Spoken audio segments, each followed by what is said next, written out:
recording. You Action. ready? Yeah. Jeez. All right. Ready? Yes. All right. Welcome to the National Real Estate Cafe with Don Getling and Gino Franti, where you get your daily dose of real estate market updates by texting NREC to the number 58885. All right, so we're going to go over what's going on in the markets. And how about home ownership, Gino? So we're going to be in a gap here. That's what we've created, is this gap of home ownership, and we're now going to see it rising. And you'll see that one of the reasons we project home ownership to continue to rise, as we've been talking about, is millennials. Millennials are coming back into the market, and you say there's no inventory, there's no inventory, there's no inventory. Well, guess what? Unfortunately, I'm sorry, but boomers, out the door, millennials coming in. There is no inventory. I know, I know. I know everybody's saying that, but you know what? When you have low inventory levels like this, one of the things that you're going to see is you're going to see that we had a very, very low December, and that's because, remember, we talked about TRID in November pushing into December. We absorbed all the inventory in December that there was to absorb. We consumed it all.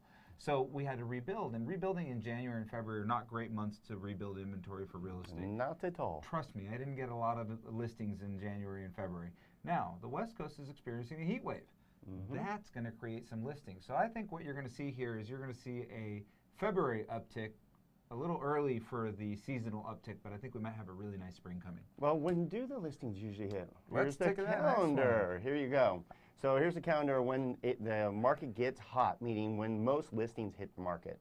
Okay, well, there's a reason for that, Don. That's right when kids go on spring break, right? You think it's a great time, it's easy, I'll list the house, the kids are not in school, we have time to pack, we won't be here all week, yada, yada, you guys can show the house.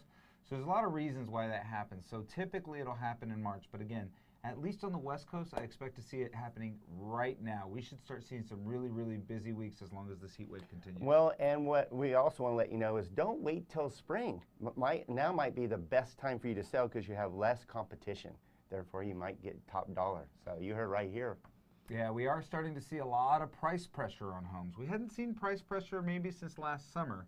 But we're starting to see price pressure on homes, and we've already got a couple of contracts that have come in now that have the removal of appraisal contingencies. Yeah, how about that? Yeah, if you want to know a little bit more about that, reach out to us directly at donandgino@gmail.com. All right, and you get these sent to you daily by texting NREC to the number 58885. Thanks for tuning in. We'll see you tomorrow. Check us out at nrecafe.com.